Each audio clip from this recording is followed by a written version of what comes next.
ABC is an equilateral triangle. Charges plus Q are placed at each corner. The electric intensity at O, the centroid of the triangle will be. तो ये definitely zero होगा, ऐसा question हम पहले भी कर चुके हैं, तो इसका आंसर बनेगा आपका सी पार्ट।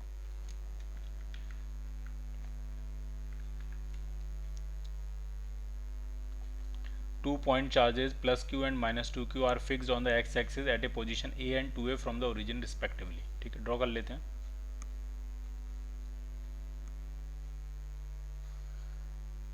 तो ये x एक्सिस है और x एक्सिस पे एक चार्ज रखा है A पोजीशन पर रखा है प्लस Q और 2A पोजीशन पर रखा है माइनस 2Q।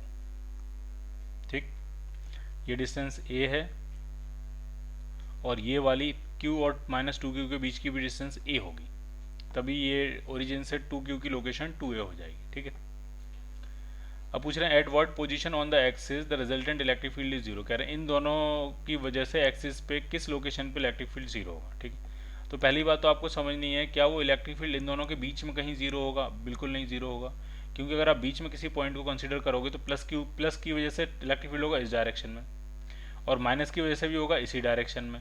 प्लस की वजह से होता है away from the charge, plus की वजह से इलेक्ट्रिक फील्ड होगा अवे फ्रॉम द चार्ज, इधर होगा, और माइनस की वजह से इलेक्ट्रिक फील्ड होता है टुवर्ड्स द चार्ज। तो वो दोनों डायरेक्शन सेम है, तो सेम डायरेक्शन है तो कैंसिल आउट ही नहीं होगा, तो नेट इलेक्ट्रिक फील्ड इन दोनों चार्जेस के बीच में जीरो नहीं होगा।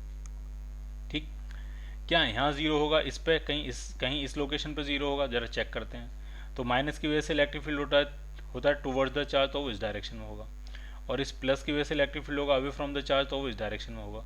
अपोजिट तो है, ये बिल्कुल अपोजिट है, तो कैंसिल करने के चांसेस हैं, बट ये मैग्नीट्यूड में कभी बराबर हो नहीं पाएंगे। क्यों नहीं हो पाएंगे बराबर ये इसलिए नहीं हो पाएंगे क्योंकि माइनस के आप पास में हो, माइनस के पास हो तो माइनस के इलेक्ट्रिक फील्ड की स्ट्रेंथ ज़्यादा होगी, और प्लस से आप दूर हो तो प्लस के इलेक्ट्रिक फील्ड की स्ट्रेंथ कम होगी, तो वो एक दूसरे को कभी भी कैंसिल नहीं कर पाएंगे। तो जो रीजन बचा है जहाँ पे नेट इलेक्ट्रिक फील्ड जीरो होगा, वो कहीं रीजन यहाँ आएगा, वो रीजन कहीं यहाँ बनेगा। प्लस की वजह से इलेक्ट्रिक फील्ड होगा अवे फ्रॉम द चार्ज, तो वो इस डायरेक्शन में होगा, इस माइनस की वजह से होगा टुवर्ड्स द चार्ज, तो वो इस डायरेक्शन में होगा, और यहाँ पे कैंसिल होने के चांसेस हैं। क्यों? क्योंकि जो छोटा चार्ज है उसके आप पास हो और जो बड़ा चार्ज है उसके आप दूर हो, तो यहाँ कैंसिल हो सकता है, और ये वो रीजन हो सकता है जहाँ पे इलेक्ट्रिक फील्ड जीरो होगा।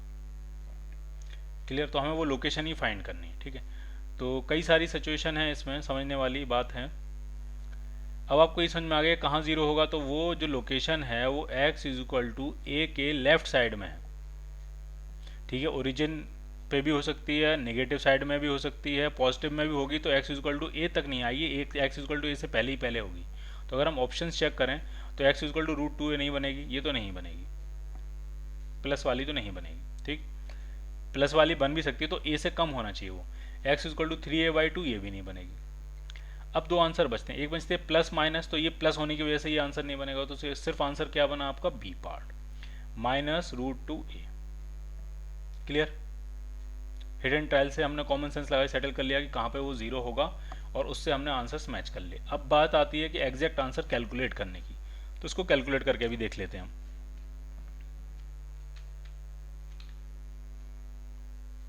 ठीक है, कैलकुलेट करते हैं। जैसे मैंने कहा कि चलो मैं इस पॉइंट पे मान ले रहा हूँ ये वो एक्स कोऑर्डिनेट है जहाँ पे इलेक्ट्रिक फील्ड जीरो है, तो अगर ये एक्स कोऑर्डिनेट है और इसका एक्स कोऑर्डिनेट a,0 है, एक्स कोऑर्डिनेट a है और इसका एक्स कोऑर्डिनेट 2a,0 है, तो हमें क्या करना है, दोनों के इलेक्ट्रिक फील्ड्स को इक्वेट कर देना है। प्लस की वजह से इस पॉइंट पे इलेक्ट्रिक फील्ड इस तरफ होगा, कितना होगा, तो हो जाएगा KQ अपॉन ये जो डिस्टेंस आएगी यहाँ से यहाँ तक की जो डिस्टेंस आएगी, ये यहाँ से यहाँ तक की डिस्टेंस ढंग से समझना है, इस पॉइंट से इस पॉइंट तक की डिस्टेंस है a, इस पॉइंट से इस पॉइंट तक की डिस्टेंस है x, तो ये जो बीच की डिस्टेंस बची ये बची a माइनस एक्स, तो ये आ गई a माइनस एक्स का whole square is equal to इसका कितना इलेक्ट्रिक फील्ड होगा, तो ये जाएगा k, q की जगह आपका रखा जाएगा 2q अपॉन, और वो डिस्टेंस होगी 2a माइनस एक्स का होल स्क्वायर। तो अब हम सेटल करते हैं, k और q कैंसिल आउट हो गए आपके, चाहो तो आप स्क्वायर भी कर सकते हो और चाहो अंडर रूट भी ले सकते हो, अंडर रूट ले लेते हैं, तो 1 upon a minus x is equal to √2 times 2a minus x. अगर हमें प्रॉपर तरीके से करना होगा तो हमें एक जगह कहीं प्लस माइनस लगाना पड़ेगा। ठीक, दोनों रूट्स देखेंगे, इसको क्रॉस मल्टीप्लाई कर लेते हैं, तो ये आ गया 2a minus x is equal to plus minus √2 into A minus x. X हम एक तरफ ले लेंगे, 2a minus x is equal to plus minus root 2a। पहले प्लस वाला ऑप्शन ले लेते हैं, फिर माइनस वाला ले लेंगे।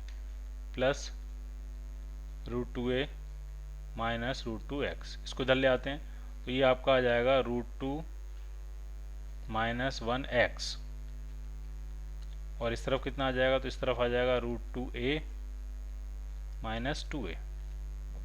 तो अगर इसमें से मैं रूट 2a कॉमन लूँ तो यहाँ बचेगा वन माइनस रूट 2, और इधर है आपका रूट 2 माइनस 1 इंटू एक्स। तो इसको अगर मैं इससे कैंसिल करूँगा तो एक माइनस रह जाएगा, तो x की वैल्यू कितनी आ गई आपकी, माइनस रूट 2a। तो हमारा प्लस वाले रूट से ही काम चल गया, तो ये आपका आंसर बन जाएगा। Clear?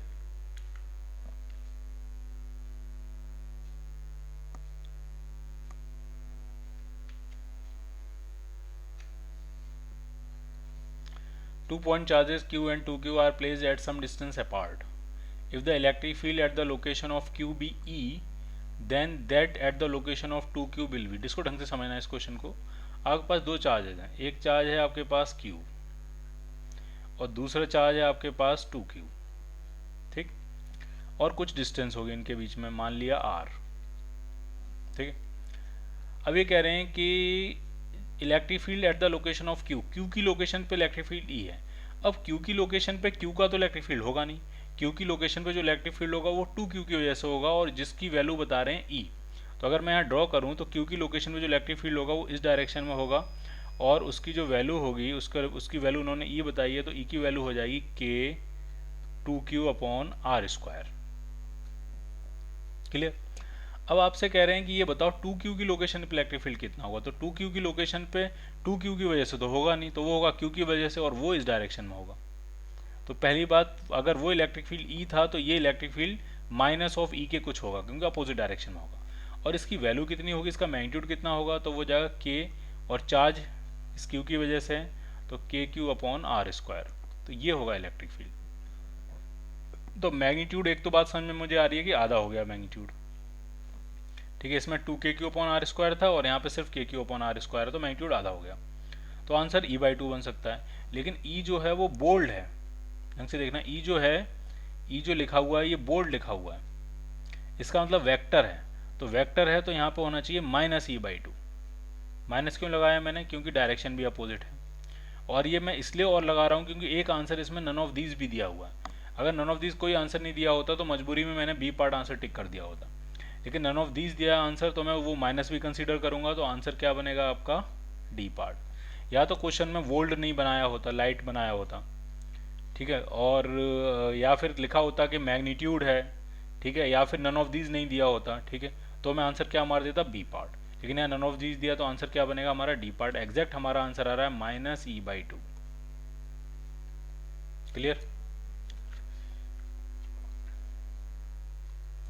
Infinite charges of magnitude q each are lying at x is equal to 1, 2, 4, 8 meters on x axis।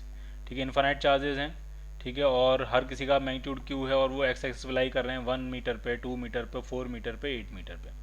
और पूछ रहे हैं the value of intensity of electric field, electric field की स्ट्रेंथ पूछ रहे हैं आपको ओरिजिन पे इलेक्ट्रिक फील्ड की स्ट्रेंथ पूछ रहे हैं कितनी होगी। ठीक, तो जरा देखिए सॉल्व करते हैं इसको हम। ये कुछ इस तरह की सिचुएशन है, ये है ओरिजिन। तो पहला चार्ज रखा है q x is equal to 1 पे, दूसरा चार्ज भी रखा है q x is equal to 2 पे, तीसरा चार्ज रखा है q x is equal to 4 पे, ऐसे ही चौथा चार्ज रखा है q x is equal to 8 पे। इस तरह से जा रहे हैं और हमें इस ओरिजिन पे इलेक्ट्रिक फील्ड बताना है कितना होगा। तो सारे चार्जेस की वजह से इलेक्ट्रिक फील्ड एक ही डायरेक्शन में होगा, इस तरह से इसी डायरेक्शन में होगा, तो ये सब ऐड हो जाएंगे। तो पहले चार्ज का हो जाएगा KQ/1 का स्क्वायर, दूसरे चार्ज का हो जाएगा आपका KQ/2 का स्क्वायर, तीसरे चार्ज का हो जाएगा आपका KQ/4 का स्क्वायर, और इसी तरह से ये सीरीज चलेगी। तो अगर आप KQ कॉमन ले लो तो अंदर जो बचने वाला है वो बचने वाला 1 + 1/4 + 1/16 + 1/64, इस तरह से ही जाता जाएगा। अब ये जो दिख रही है GP है, इसमें पहला टर्म A है और जो कॉमन रेशियो है जिससे हम लगातार मल्टीप्लाई कर रहे हैं वो 1/4 है, और ये इन्फाइनाइट टर्म्स हैं।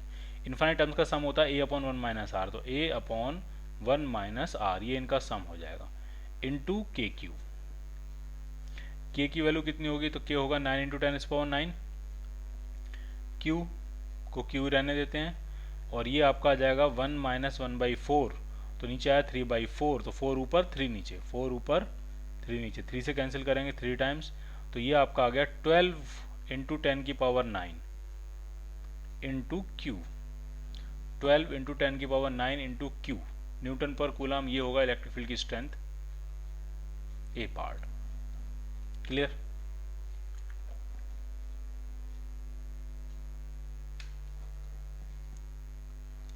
Angle between equipotential surface and the line of force, electric field lines और इक्विपोटेंशियल सरफेस के बीच में एंगल हमेशा 90 डिग्री होता है।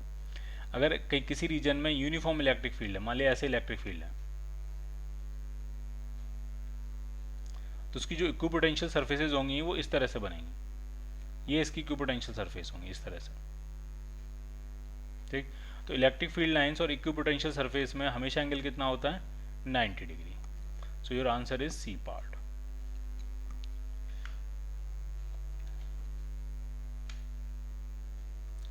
If a charged spherical conductor of radius 10 cm has potential V at a point 5 cm from its center, spherical conductor है तो सारा का सारा चार्ज सरफेस पे होगा, 10 सेंटीमीटर उसकी रेडियस है और उसके सेंटर से 5 सेंटीमीटर डिस्टेंस पे पोटेंशियल है V।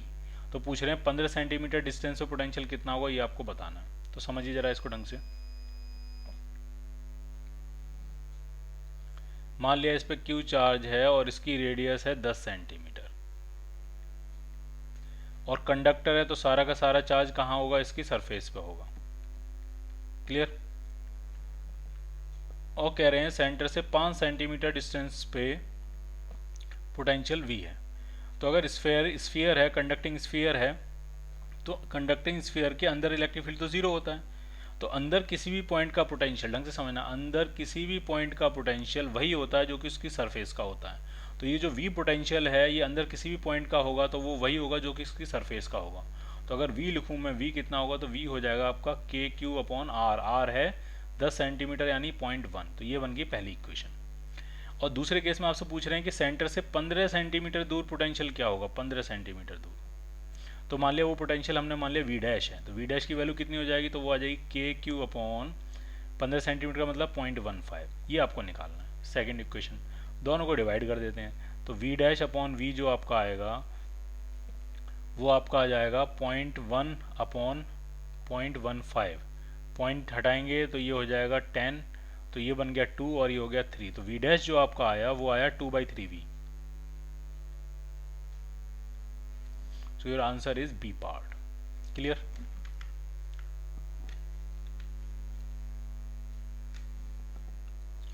To unlike charges of magnitude Q are separated by a distance 2D। दो अनलाइक चार्जेस हैं, एक प्लस Q होगा एक माइनस Q होगा, सेपरेशन इनका कितना है 2D, और मिड पॉइंट पे पोटेंशियल पूछ रहे हैं तो ऑब्वियसली 0 होगा। देखिए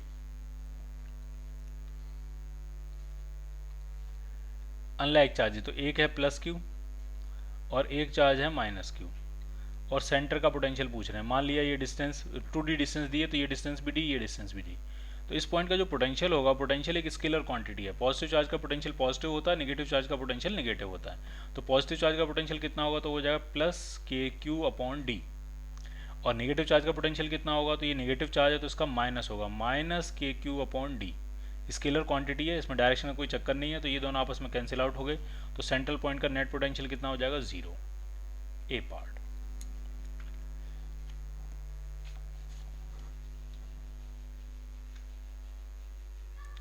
Two spheres A and B of radius, two spheres capital A and capital B of radius small a and small b respectively are at same electric potential। ठीक है, दोनों का पोटेंशियल सेम है। तो ऐसा क्वेश्चन हमने किया था जिसमें दो स्फीयर थे, एक की रेडियस ज़्यादा थी, एक की रेडियस कम थी, एक की रेडियस हमने मानी थी A, एक की रेडियस हमने मानी थी B, और आपको याद होगा एक वायर से इनको कनेक्ट किया हुआ था। जब आप वायर से कनेक्ट करोगे तो इनका पोटेंशियल सेम हो जाएगा, और जब पोटेंशियल सेम हो गया तो इलेक्ट्रिक फील्ड का रेशियो हमने निकाला था। ठीक, अब जरा यहाँ समझिए कैसे करेंगे हम। पोटेंशियल दोनों का सेम है, मान लिया इस पे चार्ज मान लिया मैंने Q1 और इस पे चार्ज मैंने मान लिया Q2, पोटेंशियल दोनों का सेम है, क्वेश्चन में खुद ही कहा गया है। तो पहले का पोटेंशियल होगा K मतलब 1/4πε0 KQ1/A, ये पहले का पोटेंशियल है, और दूसरे का पोटेंशियल होगा 1/4πε0 Q2/B। और कह रहे हैं क्वेश्चन में दोनों का पोटेंशियल सेम है, तो ये सेम है। अब पूछ रहे हैं ratio of surface charge density, surface charge density का रेशियो पूछ रहे हैं। तो मैं आपसे कह रहा हूँ आप ऐसा करो, इसमें ε0 से सिर्फ ε0 कैंसिल आउट करो। सिर्फ क्यों कर रहे हैं अभी समझ में आएगा आपको। और इस वाले में, पहले वाले में a ऊपर और a नीचे मल्टीप्लाई कर लिया, कोई दिक्कत नहीं होनी चाहिए। और दूसरे वाले में b से ऊपर और b से नीचे मल्टीप्लाई कर लिया। ऐसा हमने इसलिए किया क्योंकि ये जो बना, ये बना Q1/4πa² इंटू a, और दूसरे वाले में आपका आया Q2/4πb² इंटू b। अब ये क्या चीज़ है, तो ये सरफेस चार्ज डेंसिटी है पहले स्फीयर की, और ये सरफेस चार्ज डेंसिटी है दूसरे स्फीयर की।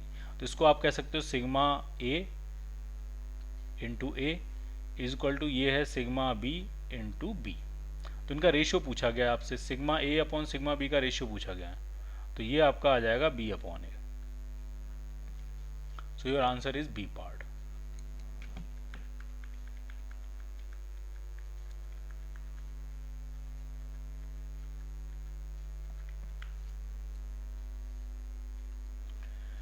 Point charge Q1 is equal to 2 microcoulomb and Q2 is equal to -1 microcoulomb are kept at points x is equal to 0 and x is equal to 6 respectively.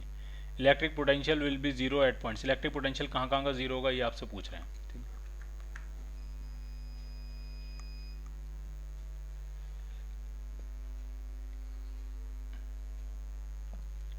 एक point charge है 2 microcoulomb, ये origin पर रखा हुआ है, और एक है -1 माइक्रोकूलम, ये x इक्वल टू 6 पे रखा हुआ है, और ये x इक्वल टू 0 पे रखा हुआ है। अब पूछ रहे हैं पोटेंशियल कहाँ कहाँ 0 होगा, तो एक तो इनके बीच में 0 हो जाएगा, कहीं कहीं यहाँ कोई पॉइंट होगा, यहाँ पे ये 0 हो जाएगा। ठीक, पॉजिटिव चार्ज का पोटेंशियल पॉजिटिव होता है, नेगेटिव का नेगेटिव होता है, दोनों का सम करके 0 हो जाएगा। तो मैंने कहा कि चलो वो डिस्टेंस यहाँ से मान ली मैंने, वो कोऑर्डिनेट, चलो ऐसा कर लेते हैं, कोऑर्डिनेट मान लेते हैं, वो कोऑर्डिनेट है x,0। ये कोऑर्डिनेट कितना हुआ, ये वाला कोऑर्डिनेट है आपका 6,0, और ये वाला कोऑर्डिनेट क्या है, ये है 0,0। तो x,0 का पोटेंशियल हम निकालेंगे और उसको क्या पुट कर देंगे 0। तो इस 2 माइक्रोकूलम की वजह से कितना होगा, तो प्लस है k, q कितना है 2 माइक्रोकूलम अपॉन x। नेगेटिव वाले का कितना होगा, माइनस k, चार्ज है 1 माइक्रोकूलम, नेगेटिव इसलिए क्योंकि नेगेटिव चार्ज है, अपॉन, और इसकी जो डिस्टेंस आएगी वो आपके आएगी 6 - x इज इक्वल टू 0। तो क्या क्या माइक्रोकूलम कॉमन लेके 0 में चला गया, k से k कॉमन लेके 0 में चला गया, तो ये आपका आया 2/x is equal to 1/6 - x। Cross multiply कर लेते हैं, तो ये हो जाएगा 2 टाइम्स 12 - 2x, और इधर हो गया ये x, तो इधर आके 3x हो जाएगा, तो x आपका बन गया 4। तो एक तो 4 लोकेशन होगी जहाँ पे पोटेंशियल 0 होगा, और 4 लोकेशन का सिर्फ एक ही आंसर दिया है इसमें, तो आपका आंसर क्या बनेगा, सी पार्ट। ठीक, बाकी एक पॉइंट इस तरफ भी होगा कहीं जहाँ पे पोटेंशियल 0 होगा, इस साइड में। ठीक है, अगर वो फाइंड करना है तो चलो उसके भी कोऑर्डिनेट में x,0 मान लेता हूँ।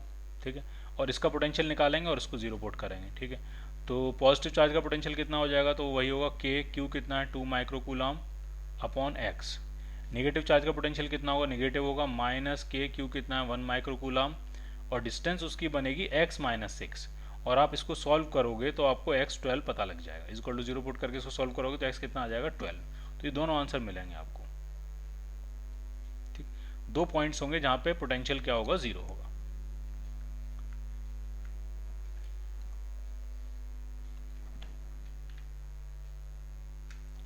Eight small drops, each of radius small r having a same charge small q, are combined to form a big drop। ठीक है, 8 छोटी छोटी ड्रॉप्स हैं small are radius Q charge की, उन्होंने मर्ज करके एक बड़ी ड्रॉप बनाई है।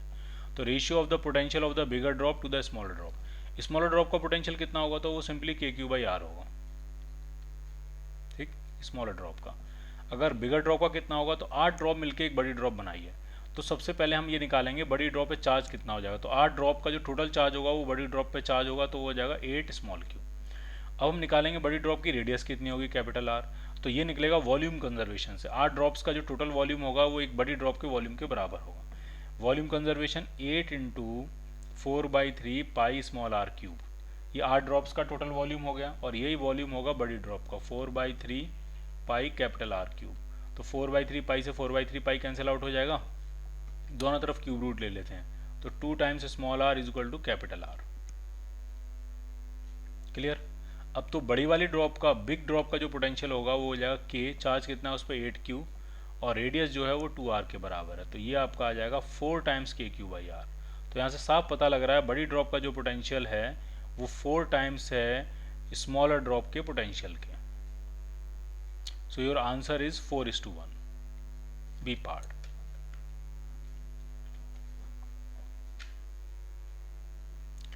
Eight oil drops of same size are charged to a potential of 50 volt and each droplet are merged into one single droplet। तो अभी हमने जो क्वेश्चन किया वही सेम क्वेश्चन है।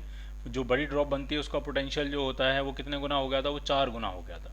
तो अगर छोटी ड्रॉप्स का पोटेंशियल 50 वोल्ट है तो जो बड़ी ड्रॉप बनेगी उसका पोटेंशियल उसका 4 गुना यानी 200 वोल्ट हो जाएगा।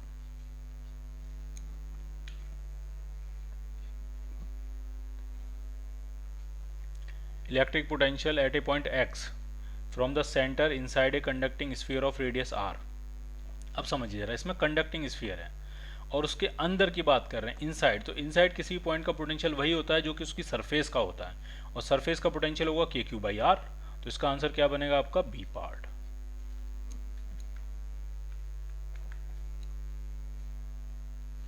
Consider a system composed of 2 metallic sphere of radii R1 and R2 connected by a thin wire and switch as shown in the figure. एक रेडियस है R1, ये R1 रेडियस है और इसकी रेडियस R2 है। इस पे चार्ज Q2 है, इस पे चार्ज Q1 है और एक थिन वायर से कनेक्ट किया है। इनिशियली S जो है वो ओपन पोजीशन में, स्फीयर पे चार्ज Q1 और Q2 है। जैसे ही हम स्विच को क्लोज करेंगे तो आपसे सिस्टम का पोटेंशियल पूछ रहे हैं, ठीक है, सिस्टम का कॉमन पोटेंशियल पूछ रहे हैं कितना होगा, ठीक है। तो जरा समझना है, जैसे ही आप इसको कनेक्ट करोगे तो दोनों चार्ज फ्लो करेगा, और चार्ज तब तक फ्लो करेगा जब तक कि दोनों का पोटेंशियल सेम नहीं हो जाता, और वो कॉमन पोटेंशियल क्या होगा वही आपसे पूछा जा रहा है, ठीक है। तो इसमें हम कैपेसिटर का कंसेप्ट लगा सकते हैं। ये दोनों, जब जो सिंगल स्फीयर होता है उसका जो कैपेसिटेंस होता है वो होता है 4πε0r, ठीक। और जब दो स्फीयर इस तरह से कनेक्ट करे जाते हैं तो ये कनेक्शन माना जाता है पैरेलल।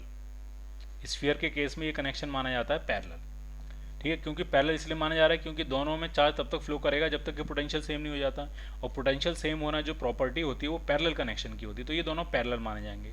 और पैरेलल में जो नेट कैपेसिटेंस होगा सी नेट, वो आपका हो जाएगा C1 + C2 के बराबर।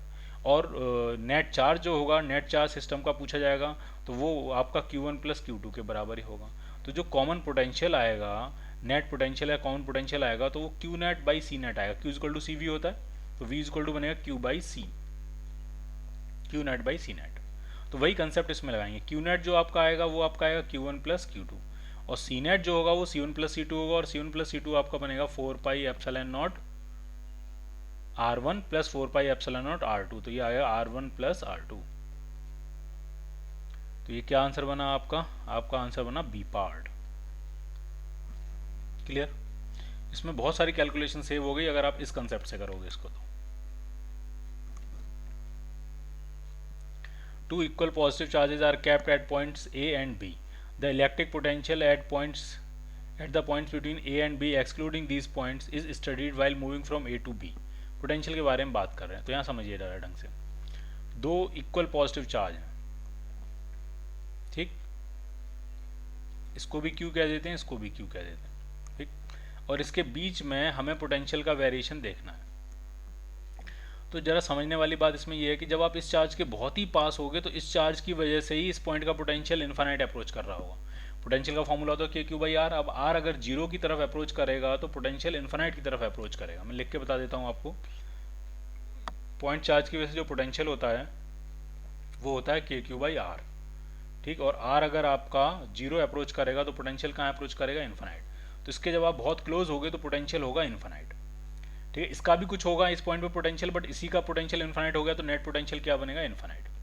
जब आप इस पॉइंट पे होगे तो इस पॉइंट पे इस चार्ज के बहुत करीब हो तो इस चार्ज का पोटेंशियल कहाँ अप्रोच करेगा, इन्फाइनाइट। तो इसके जो पोटेंशियल का जो वेरिएशन होता है वो पोटेंशियल का वेरिएशन कुछ इस तरह से होता है। इधर बहुत ज़्यादा होगा पोटेंशियल, फिर धीरे धीरे कम होता आएगा, मिड पॉइंट पे मिनिमम वैल्यू लेगा और फिर से बढ़ना शुरू कर देगा पोटेंशियल, और उस चार्ज के पास पहुँचते पहुँचते फिर से कहाँ पहुँचेगा, इन्फाइनाइट। तो ये वेरिएशन होगा आपका पोटेंशियल का।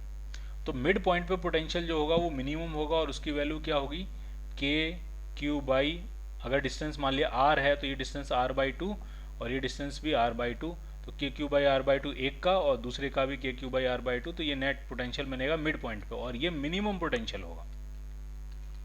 ठीक है, इसके आप इधर बढ़ोगे तब भी पोटेंशियल बढ़ेगा, इसके इधर बढ़ोगे तब भी पोटेंशियल बढ़ेगा। तो अगर हम पॉइंट ए से पॉइंट बी तक पूरा स्टडी करें तो पहले पोटेंशियल क्या हो रहा है, पहले पोटेंशियल क्या हो जा रहा है, घटता जा रहा है, घटता जा रहा है, घटता जा रहा है, मिड पॉइंट पे मिनिमम हो गया और उसके बाद बढ़ता जा रहा है, बढ़ता जा रहा है, बढ़ता जा रहा है। तो first decreases and then increases, so your answer is D part.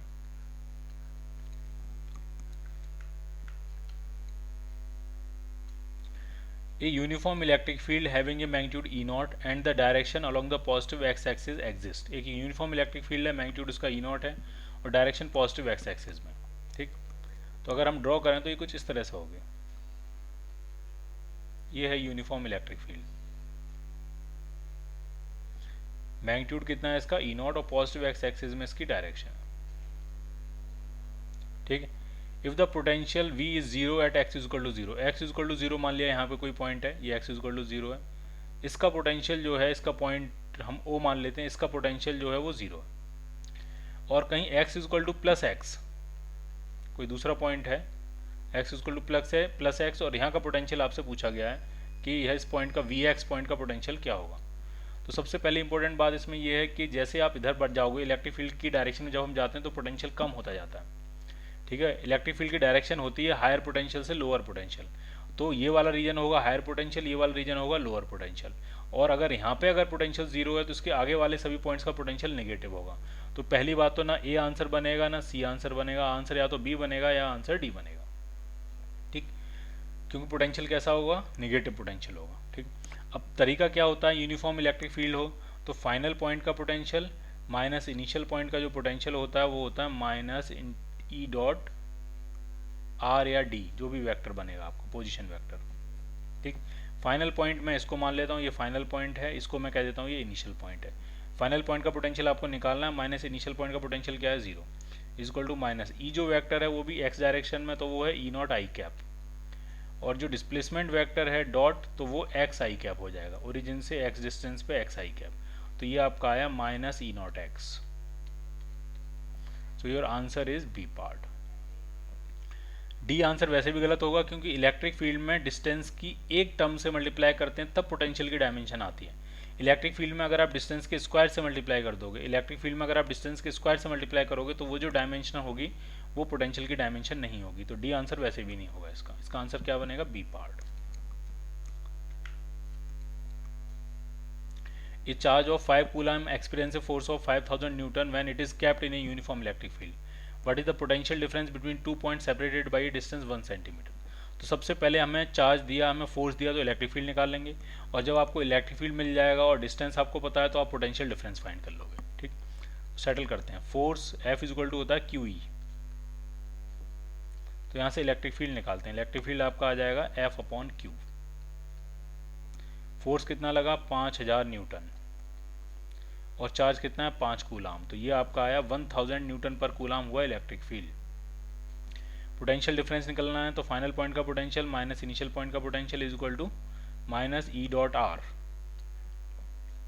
तो कितना आने वाला, माइनस इलेक्ट्रिक फील्ड है आपका 1000 और डिस्टेंस जो है वो है आपकी 1 सेंटीमीटर, मतलब 1/100 मीटर। तो ये जो डिफरेंस आ रहा है पोटेंशियल वो माइनस 10 वोल्ट, ठीक है, माइनस 10 वोल्ट का डिफरेंस आ रहा है। फाइनल माइनस इनिशियल करोगे तो फाइनल पॉइंट का पोटेंशियल इनिशियल से 10 वोल्ट कम होगा। तो ये सिंपल डिफरेंस पूछ रहे हैं, माइनस का कोई आंसर नहीं है, तो हम क्या मार देंगे आंसर, 10 वोल्ट, कि 10 वोल्ट का डिफरेंस है, कौन ज़्यादा है कौन कम है उसको डिस्कस नहीं करते हैं। The electric potential is given by a function, electric potential का आपको फंक्शन दिया और इलेक्ट्रिक फील्ड की वैल्यू पूछ रहे हैं x इक्वल टू 1 पे। तो अगर इस तरह की इक्वेशन दी हो और इलेक्ट्रिक फील्ड निकालना हो तो सिंपल फॉर्मूला है, समझिए।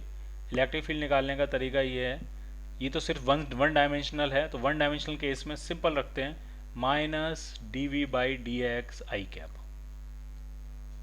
अगर 3 डायमेंशनल होता तो इलेक्ट्रिक फील्ड को हम लिख रहे होते minus partial derivative D V by D del V by del X I cap, del बोलते हैं इसको, पार्शियल डेरिवेटिव है ये, plus del V by del Y J cap, ऐसे क्वेश्चन भी मिलेंगे आपको, plus del V by del Z K cap. अगर पोटेंशियल आपका 3 डायमेंशन का फंक्शन है, एक्स बाई जेड तीनों का फंक्शन है, तो ये रिलेशन है।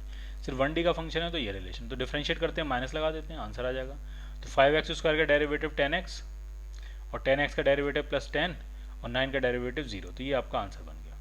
किस पॉइंट पे चाहिए आपको, x=1 पे चाहिए, तो यहाँ x=1 डाल देते हैं। तो जैसे आप x=1 डालोगे तो ये आ जाएगा -20 i कैप, ये इलेक्ट्रिक फील्ड बनेगा। ठीक, आई कैप मतलब in the direction of x axis और माइनस का मतलब अपोजिट है, तो आपका आंसर क्या बनेगा इसमें, ए पार्ट।